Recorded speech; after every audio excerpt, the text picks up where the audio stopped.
It's just really scary, like, to see the place where you were sleeping totally burnt to the ground. As dawn breaks, the intruder continues to scavenge the yard. He's going to the car. He's taking the stuff from the windmill. Boy, we're showing him how brave we are. No, Jim, shut up.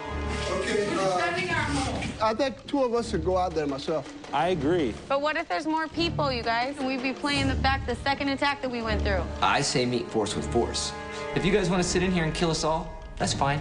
If you want to go outside and stop the guy from stealing stuff, that's good too. Let's just make a decision and do it. Before you go outside, we hide food. Right now, let's hide the food. We can leave, like, the pickle. All of our food is out. It's vulnerable. Let's get it hidden. And it looks like that's all the food we have. Guys, he's just gonna keep running around scavenging. Oh, he's with your tractor. What did he take? A bucket. The black bucket. Reno. He just ran out. You're the fastest one. Go check and see what's going on. We had to find out what was out there after we saw the guy running back and forth. So we sent Reno. We have to send somebody out. Let's do it. Open the door, lock it. Lock it. Behind him. Lock the door. Right.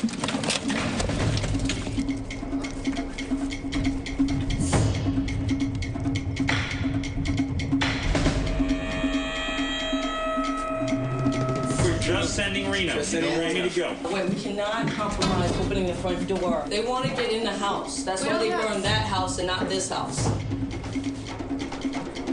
I'm frustrated by the decision of sending one guy out. Never leave your buddy, right? So if you're gonna send Reno out, make sure somebody's got his back.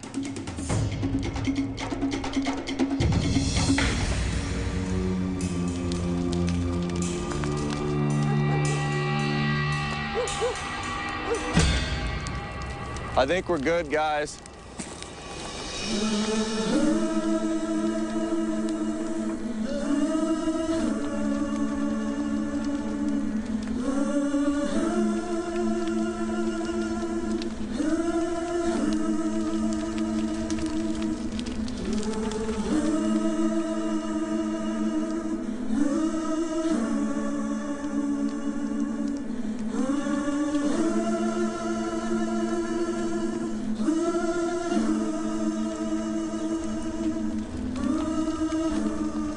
Where's the welding mask? I don't know. Was the welding mask left outside? I don't know how that got missed with all of us. We did take the gas and the black bucket, I think, is everything. That sucks. That does suck. I cannot believe they got left out. Where was it? He was grabbing stuff from right here, which is right where it would have been. With every attack that we have and every experience we have like this, I think it's good to kind of talk about security and how we handled it. When we're just trying to communicate in the house as to what to do, we need to stay calm. Who was amped up? Amber was emotional. Jim was amped up. I was amped up. I sat by my window and said exactly as I said. You were amped up. You were amped There was a up. time when it first started going down that you were really amped up. I was totally bored out of my No gourd. need to get defensive. Just I'm like not. I'm just saying that. You are, though. Reno has got basically everybody else buffaloed. Reno is not calm, cool, and collected. Just listen, Jim. Like, we're just noticing things in each other. Yes, I definitely was freaked out because I was just in that building. Yep, but the thing is And I also, when I saw the guy and you guys didn't want me to verbally attack him, that's my natural instinct is to raise your hackles, puff your chest, and look bigger than you actually are. And that was ours, too, the first time. and it got us. That was our natural reaction. And we got our asses kicked. You guys keep saying that's what happened to us the first time. We weren't there the first time. Exactly. So I understand your protocol, and we're trying to follow along with your protocol. Right. But some of our natural gut reactions, some of what we've been doing in our own situations, that's just going to come out. And nobody has to get defensive if somebody comes out and says something to someone else. But all in all, besides that, I think we did pretty good, considering the fact that we all were able to stay inside of the house. I agree. It was a good lesson, very little loss. Yeah, nobody got hurt. That's the important thing.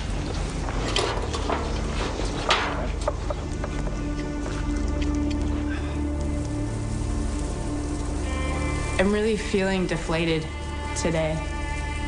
I find myself being a little bit more of a loner than I anticipated. In my old life, I was a very big people person. And now that I'm here, I don't find myself engaging in the group. I think that's probably something that's bothering me the most, is I don't feel like I've had my opportunity to prove myself to these people. And so they still don't trust me. And that's fine, because I don't necessarily trust them. I need to look deep within and figure out how to readjust in this new situation. I'm not as strong as I thought.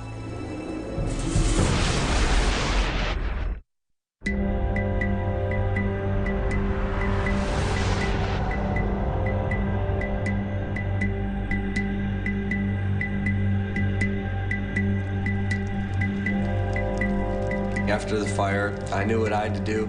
It's just right back to work, you know? With the tractor and generator almost out of fuel, the colonists are building a windmill in hopes that it will charge their draining batteries. Sally helps Reno with the windmill's pivoting mechanism. There's a bolt on the top. It presses, basically, in there. So we gotta smack it. We're gonna have to wail on that with a hammer. Front-wheel drive has a transmission attached to the front wheel, so when the wheel spins, it has a shaft that also spins, giving us a gear which we can use to spin other gears in order to generate power, or to spin an alternator, generating electricity.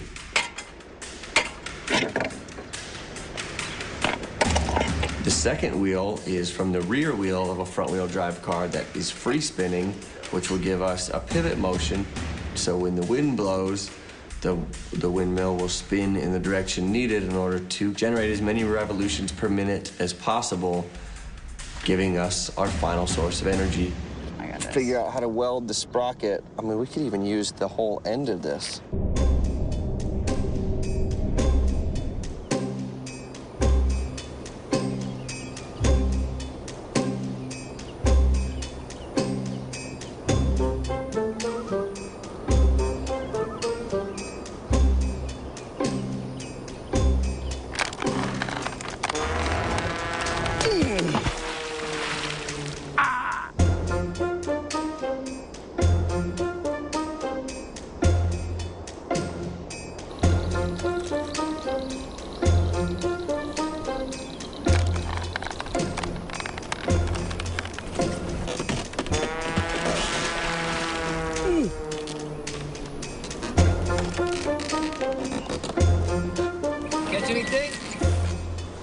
Catch a cold is what you're gonna catch. Dad nabbit. Well, I was trying to get across so I can hook up with some minnows. Kept tumbling down one arm this way, the other arm that way. Got on the other side, the minnows ever had escaped. What can I say? Oh, you all right? Oh, I'm fine. You know, I'm a lifeguard, man. Yeah, you're a lifeguard, all right. Y'all jacked up my bridge. Well, you guys did that one time before. But the only ones that were supposed to be on it were Reno and I. Oh, okay. A little late now, but... Hindsight is 20/20. And this is gonna sound rude and it's gonna sound mean, but I don't mean it to be that way. You can't be on the bridge anymore. You got your ropes tied off to them? Yeah, but the ropes didn't have anything to do with Okay, all right, well, they didn't, but maybe they did. You got a lure and a hook on the same line?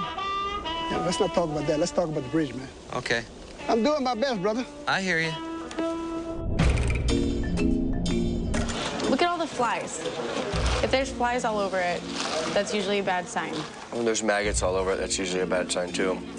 I really hope that the smokehouse that I made will preserve some of these fish so we can eat this fish in a few days. Maybe we're not eating this for lunch, so it didn't get smoked long enough.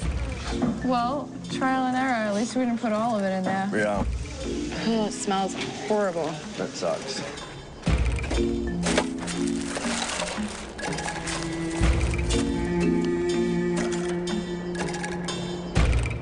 What's that? Is that the fish? That bag right there? Yeah, wasn't that the fish? Isn't that the smoked fish?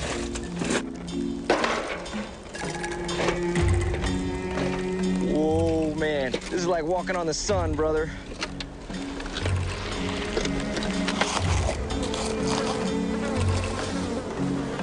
So, you guys threw away the tilapia. It stinks like hell.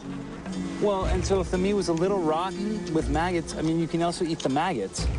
Huh, look at this. I mean, there's still good meat on this tilapia. Pull a piece off. Look at that. You can't tell me that's bad. That's all smoked through. Well, I guess we get free lunch. So hopefully it'll work even better than last time. I'm just going to use the forge to bend this steel tube into the shape where we can make some custom brackets. George's brackets will act as a frame for the windmill's 2 hub pivots and a support for the gearing mechanism. You can go a little faster than that. There's some nice hot coals in there.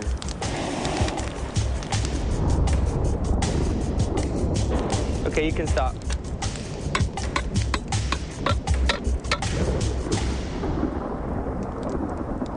It's like the clouds get angry every time we use these bellows.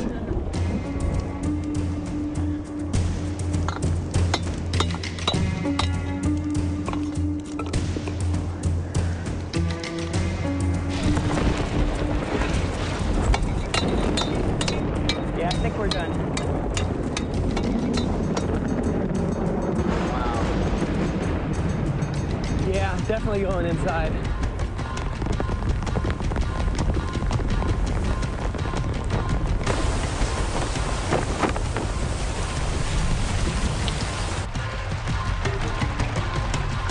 This is the heaviest rain that we've seen here, and it is very clear that the roof is in desperate need of repairs. Down now with the smaller buckets.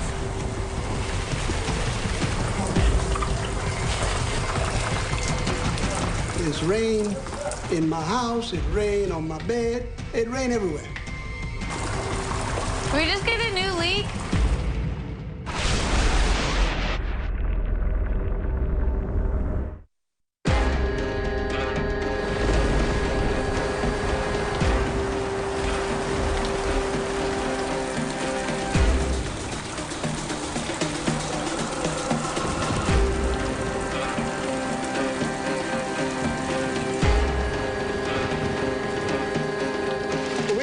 A piece of plywood outside we could set on top and then put plastic on the top of the whole thing.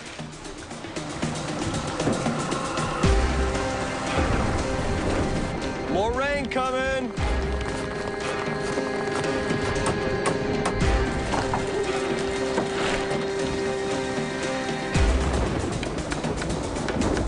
DeVille just won't stop. You know, he was not going to quit, and I wasn't going to leave him up there by himself. So it was just a matter of just like, you know, we got to get this thing done.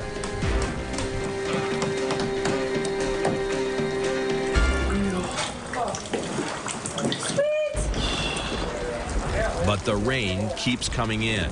We've probably got 15 or 20 leaks in this house right now, and buckets under as many as we can catch, and we're just going to bail all the water into this bucket. There's a lot of water coming in the house, but we just said screw it and just went out there and took a shower and found a little happiness.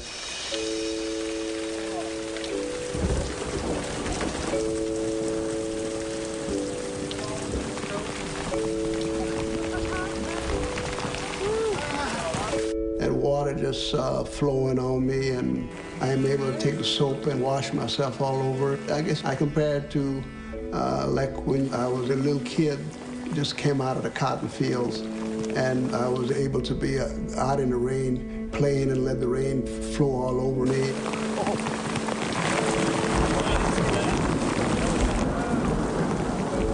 When you've been detached from your normal life for a long period of time, like the colonists, your sense of what's normal or socially acceptable can get stripped away. People who were once shy and withdrawn can open up and lose their inhibitions.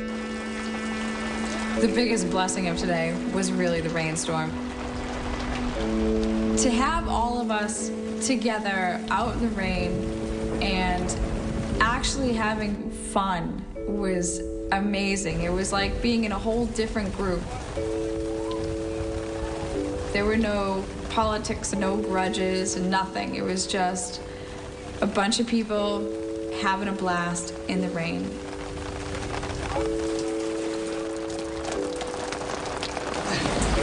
Okay, who's next for a rinse? It was nice to see everybody smiling at the same time. That really is gonna stay in my memory. That was awesome.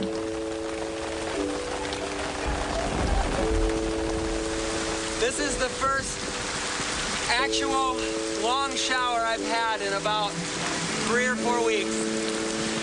Just having unlimited water is just such a great feeling. I just want to have a clean body and clean underwear at this point.